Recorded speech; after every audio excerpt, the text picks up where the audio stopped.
Let's talk about all of the books that I read in April. I don't have the books physically with me right now because I'm in my car, as you can tell. If you're here for an aesthetic video, this is not it. I also got this. I'll tell you what it is if you want to know. An energy cold brew, caramel, coconut, 2 Splenda, cream, and some cold foam on top. If you don't get the cold foam, it's not worth the money. I would say that my reading in April was actually, the books that I read were either really good or not so good. First book that I read was actually a reread, and it was The Crown of Gilded Bones by Jennifer L. Armentrout. This book is the 3rd in the series because the 4th book, The War of Two Queens, had come out in February. So I was rereading the series to refresh a little bit in order to read The War of Two Queens. The Crown of Gilded Bones was a reread, so it's not like I have much to say on it. It was amazing. I originally rated it 4 out of 5 stars, but after my reread, I rated it 4.5 out of 5.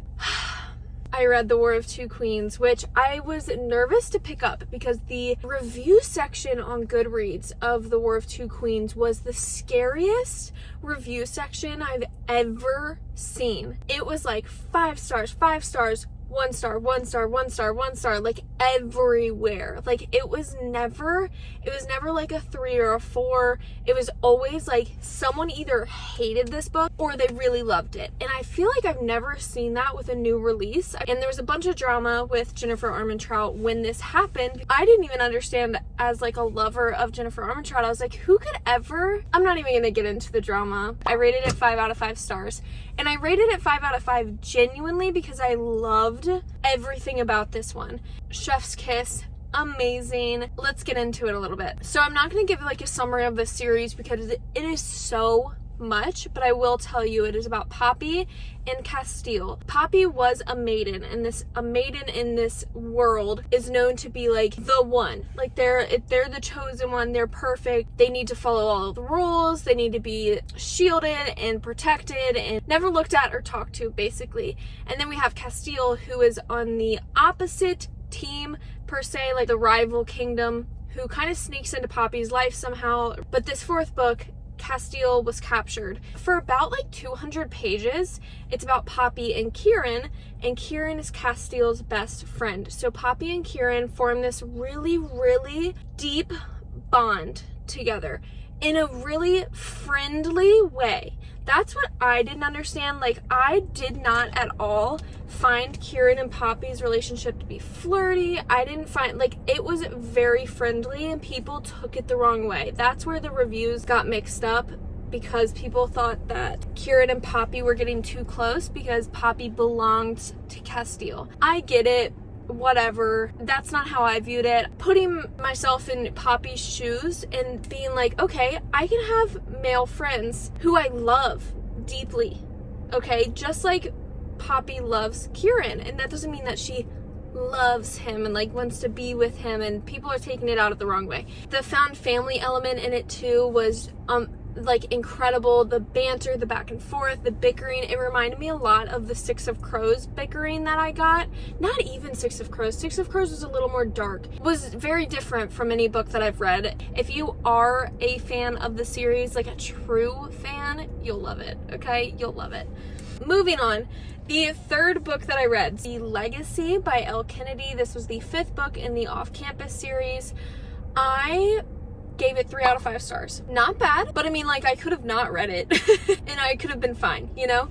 Like, I think it was a good recap. It was a good end to a series that I really liked, and I needed this recap. I did, but it's also like, what was the point? I mean, it was cute. It was cute. I don't want to talk shit about it because I actually did like it, but it's hard for me to say that I liked it when I know I kind of didn't at some parts. I actually talked about it in my lowest versus highest rated books on my TBR shelf, so if you guys want to go watch that video, I'll plug it somewhere on the screen. Oh, sorry. Oh my god, sorry. Okay. If you go watch that video, I give a more in-depth review about this book. You see each couple from the previous books get their own little section. They're all going through something at the moment. It's 3 years later, I think, 3 or 4 years later, post-college. So they're in their real life, they have real jobs, they're doing their thing, they're still in these really intense relationships. Some of them are living together, some are not. But for example, one of them secretly elopes, they get married, married, the other couple finds out they're pregnant, the other couple get engaged, and then I forgot and then of course Sabrina and Tuck, I never can remember what they're doing. They're on their honeymoon because they just got married. There's a lot to catch up on, but it's super cute. Like, I think it would be, if I envisioned it as like a TV show, it would be like Fuller House. Not Full House, but like Fuller House. Like, just a little, like, was it needed? No. But was it cute?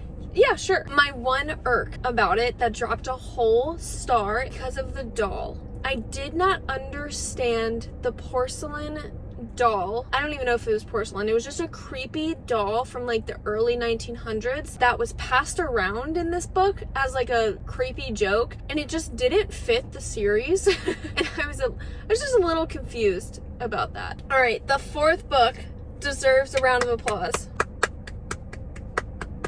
From Lukov, With Love, I gave 4.5 out of 5 stars. People are gonna come at me because I know they're gonna be like, why didn't you give it 5? I have had a bad track record in the past with enemies to lovers, because I think some enemies to lovers can come off as bullies to lovers, or bully romances, and some enemies to lovers can be very one-sided.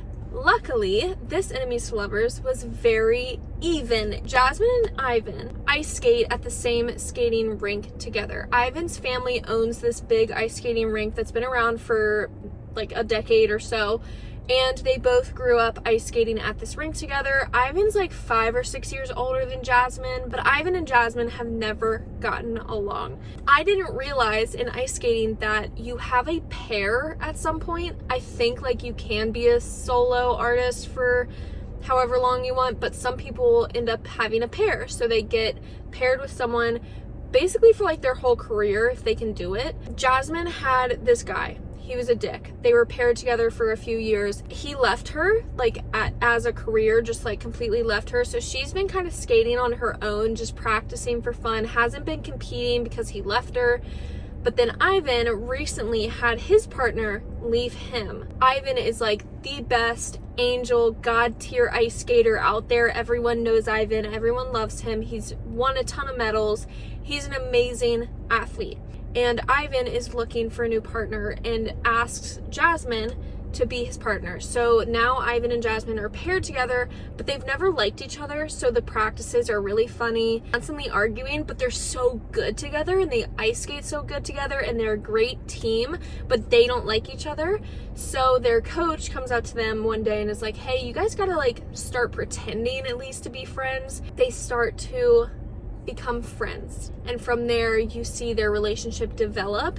And this is a slow burn. Mariana Zapata is known for her slow burn, so if you're not a slow burn lover, I don't care, you should still read it. It doesn't feel slow. Mariana Zapata has a really good technique with getting you to fall in love with the main character. So I fell in love with Jasmine for who Jasmine was, because Mariana Zapata talks about Jasmine's background. You're stuck in Jasmine's head, so you're getting to know her thought system and how she processes trauma and handles her past and handles her current situation and handles the hate that gets thrown at her. You're constantly in Jasmine's head, understanding what she's going through, and it's very entertaining. There's never a slow part in this slow burn. Like the romance might be slow catching up to, you don't really get anything until the halfway 60% mark, but you're still into it because of the main character. That's how I felt about Colty also. I fell in love with the main character, and then it slowly, you start to like the romance added in. The one thing that I didn't like, and I'm actually going to talk about in another book that I read this month, is what is with the trope of girls getting sick? Like what is, I don't understand. What is that trope even called? The girl gets sick at the 70% mark? Literally the 70 or 75% mark, they get sick. The guy's like, oh my gosh, I need to help her. I need to protect her. She's sick. It just doesn't make any sense to me. Like, I get it. It's a cute trope. I'm happy it's there, but it happens in so many books. It's like, why? Like, why? Can't you think of something else to happen? Like, maybe not a traumatic accident, but why does she have to have the flu that's like the realization point for the guy. They're like, oh my God, look at me. I'm being all protective of her. I must love her. It's like, no, she's just sick and you're being a kind person and helping her out. That was just like a tiny irk. I was like, why do they always get sick? The 5th book I read was Today, Tonight, Tomorrow by Rachel Solomon. I give this book 4 out of 5 stars, and this is probably the most surprising book that I read this month. I'm not a fan of YA. You're probably like, Maddie, why did you pick up a YA book if you're not a fan of it? Because of the freaking cover. It's adorable. I saw it on social media and was like, that's an adorable cover. I don't like YA, but I need that on my shelf. So I bought it, I read it, and I was surprised. So this is about Rowan and Neil, who have been high school rivals for 4 years. They're about to graduate, and you kind of get little flashbacks of all 4 years of them. They've always been competing for the same grades. They're competing for valedictorian. They're competing for president of the, what is it called? Student council. Like, they're always competing for like that best student, like teacher's pet spot. Enemies, I wouldn't say it's enemies to lovers, because they're having fun while doing it, and it's one-sided. Like, she really hates him, but Neil, at the end, you find out like he's been pining after her this whole time. You know, it's really cute. And the whole book is basically about this senior assassin game that they all play. All the seniors play at the end of the year, and Rowan and Neil actually end up teaming up together. I was thoroughly surprised. My review on this was really short. Like, I read it in a day. It was a good little filler book. I would definitely recommend this. The next book was One to Watch by Kate Stamen, and I listened to this one. I did not read it. I listened to it on Libby. Thank God for Libby. One to Watch is basically a reality TV show put into a book, with the female main character being plus size. Thought that this book did a really good job representing the plus size community. Oh, I gave this book 3 out of 5 stars. And it was mostly because I genuinely don't like reality TV. And that was just the whole book was written so well. I felt like I was watching a TV show. So I think that the writing, perfect. It was executed amazingly. If you like Bachelorette, Bachelor, Too Hot to Handle, Love Island, like all of those shows, read this book. Our main character, B, is a fashion blogger. She ends up mistakenly getting put on this national television show. For someone who doesn't like reality TV, I was actually pretty entertained. I definitely would recommend this. It didn't get 5 out of 5 for me because it took me a little bit to get through it. I'm not a big like only listener. I like to listen and read, and I just didn't have a physical copy of this, so I was only really listening to it while I was driving. It took me like a week and a half to get through. I don't really like reality TV anyway. It just didn't fit up in my favorite book list, but it was still really good. Okay, the next book, I read Rhapsodic, whatever you call it. It's spelled Rhapsodic. So, but then I said it out loud and I was like, I feel like Rhapsody, like it's actually Rhapsodic. But that doesn't sound right to me in my head. So I'm gonna call it Rhapsodic. Come at me. I rated this 3.5 out of 5 stars. I am a big sucker for fae books. If there are fae in it, I want to read it. I love fantasy. I love fantasy romance. I like fantasy erotic books. Whatever it is, I like it. It fit in like the Twilight genre to me because there was a lot of cheesiness. Like the main character, Callie, was very cringeworthy. There's a car that just pulled next to me, so now I'm going to be like talking to my camera. I hate this. Des is the main male character in this, and he is very sexy in my head, so I really appreciated the description that we got of him. But let me tell you my irk with this book. There were 2 timelines. So we have the past perspective of Callie and Des when Callie was at like a boarding high school. She was like 16, and we have the present day. And Des is he's known as the bargainer, and basically if you say, bargainer, I'd like to make a deal, he appears in front of you. He's fae, so he just like has these instincts, I guess. So he appears in front of you and you can make a deal with him. Well, Callie made over 300 deals with him because she was lonely. So she basically made a deal with him like every single day, like, hey, stay with me for the night, like just hang out with me. She's 16, so they don't really do anything. It's very friendly. One day he leaves her, okay, never comes back. Like, even when she calls him, never comes back. And then we flash forward to present day. Callie's like a secret, like a private investigator. But he randomly comes back and he's like, okay, now you have to return all of your favors. Like, you have 300 favors that you owe me, so you're gonna return them starting now. And she's like, I haven't seen you in 7 years. Where the fuck have you been? The only irk I had was the sex. It was very abrupt. It was super like out of the blue. You knew it was coming, but not when it did. Like, I wanted it to be more subtle, and it was very like, it seemed like a little forced. I don't know how to better explain that, but that mixed with the cheesiness, I was like, where is this story going? So it was a good book. It just wasn't my favorite, and there actually are 2 other books, so I believe it's a trilogy, and I don't know when I'll read them, but I know I will. Like, it's exactly the trashy, fae, sexy book that I like, so it's not like I hated the book, it's just that I have no urge to like read the next one, if that makes sense. And the last book I read this month was The Fine Print by Laura Asher. I gave this book 5 out of 5 stars. Looking back, comparing this Enemies to Lovers to From Lukov with Love, they're very different. From Lukov with Love was extremely slow, but they're about the same amount of pages. The Fine Print's a little bit shorter, I think. But The Fine Print was, I mean, I finished this book in like 2 days. It was so fast paced, but in a good way. Like, I could not put the book down. And that's what I want from a book, and The Fine Print was so good. This book is about Rowan and Zara. Can we just pause for a second?